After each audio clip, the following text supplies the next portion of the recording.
नमस्कार, मी डॉक्टर श्रुती निगुडकर आणि मी आज आपल्याशी बोलणार आहे रंगसंगती या विषयावर. व्हिज्युअल आर्ट किंवा डिझाईनचा कुठलाही प्रोजेक्ट जर करायचा असेल तर अनेक निर्णय घ्यायला लागतात आणि त्यातील एक महत्त्वाचा निर्णय म्हणजे योग्य ती रंगसंगती निवडणे.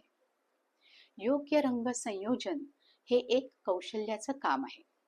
जर आपण रंगांचं विज्ञान, ज्याला आपण रंग सिद्धांत म्हणतो, ते समजून घेतलं तर आपण प्रत्येक वेळी रंगसंगतीचा अभ्यासपूर्वक योग्य तो निर्णय घेऊ शकतो.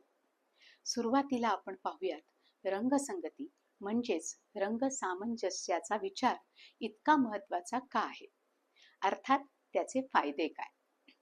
योग्य अशी रंगसंगती वापरल्यास हवा तो मूड तयार करता येतो आणि प्रेक्षकांच्या भावना आणि विचारांवर थेट प्रभाव टाकता येतो. उदाहरणार्थ, शांतता व्यक्त करण्यासाठी निळ्या आणि पांढऱ्या रंगाचा वापर आपण जर केला तर प्रेक्षकांमध्ये स्थिरतेची भावना निर्माण करू शकतो. या उलट ऊर्जा आणि उत्साह व्यक्त करायचा असेल तर लाल आणि नारंगी रंगाचा वापर आपण करू शकतो. ते दृश्यांना अधिक गतिशील आणि जिवंत बनवतात. रंगसंगतीच्या योग्य वापरातून एखादा संदेश आकर्षक सुद्धा बनवता येतो.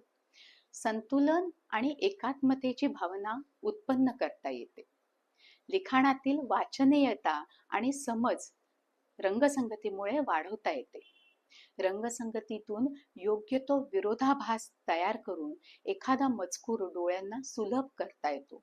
विशेषतः डिजिटल माध्यमांवर खूप वेळा वाचल्यास डोळ्यांना त्रास होतो.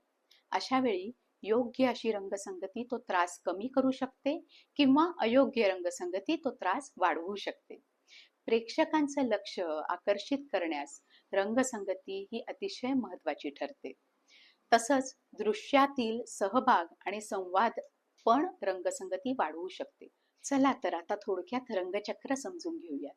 पण तुम्हाला जर डिटेलमध्ये रंगचक्र बघायचं असेल तर मी याआधी एक व्हिडिओ केलेला आहे, तो तुम्ही नक्की बघा. मी डिस्क्रिप्शनमध्ये त्याची लिंक देते. सर्वसामान्यपणे रंगचक्र हे 12 रंगांनी बनलेलं असतं. त्यातले 3 प्राथमिक रंग म्हणजे लाल, पिवळा आणि निळा. कुठलेही 2 प्राथमिक रंग एकत्र करून जे रंग बनतात त्यांना आपण माध्यमिक रंग म्हणतो. लाल आणि पिवळा रंग एकत्र केला की नारंगी रंग मिळतो.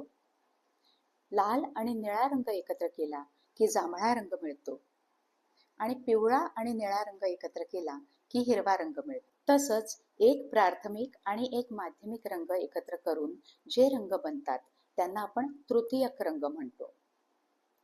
हे 6 रंग आहेत: लाल नारंगी, लाल जांभळा, निळा हिरवा, निळा जांभळा, पिवळा हिरवा आणि पिवळा नारंगी.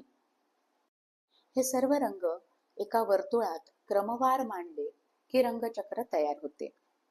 रंगचक्र समजल्यावर आता आपण रंगांचे गुणधर्म बघूयात. प्रत्येक रंग 4 मुख्य गुणधर्मांनी ओळखला जाऊ शकतो. त्यातील पहिला गुणधर्म म्हणजे ह्यू. ह्यू म्हणजे रंगनाम. टिन टोन शेड्स याचा विचार न करता कुठल्याही रंगाचा शुद्धतम प्रकार म्हणजे ह्यू. दुसरा गुणधर्म म्हणजे सॅच्युरेशन, ज्याला आपण क्रोमा किंवा तीव्रता असेही म्हणू शकतो. क्रोमा किंवा तीव्रता रंगांची जिवंतता दर्शवते. उदाहरणार्थ, एखादा असंतृप्त म्हणजे डिसॅच्युरेटेड रंग म्लान असेल तर एखादा संतृप्त रंग जिवंत भासू शकतो. रंगांचा तिसरा गुणधर्म म्हणजे रंगांचे मूल्य. मूल्य म्हणजे रंगांचा गडद किंवा हलकेपणा, ज्याला आपण टोनल व्हॅल्यू असेही म्हणू शकतो. कुठल्याही रंगात पांढरा रंग घालून टिन्स तयार करू शकतो, ग्रे रंग घालून टोन्स तयार करू शकतो, तसंच काळा रंग घालून शेड्स करू शकतो. रंगांचा चौथा गुणधर्म म्हणजे रंगाचे तापमान. प्रत्येक रंग गरम किंवा थंड भासतो.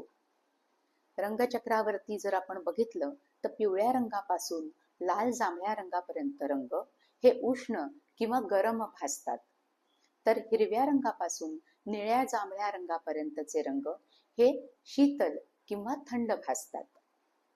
तर ह्या 4 गुणधर्मांपैकी पहिल्या 3 गुणधर्मांच्या म्हणजेच यू, सॅच्युरेशन आणि मूल्य यांच्या विविध एकत्रीकरणातून आपण लाखो रंग शक्यता तयार करू शकतो.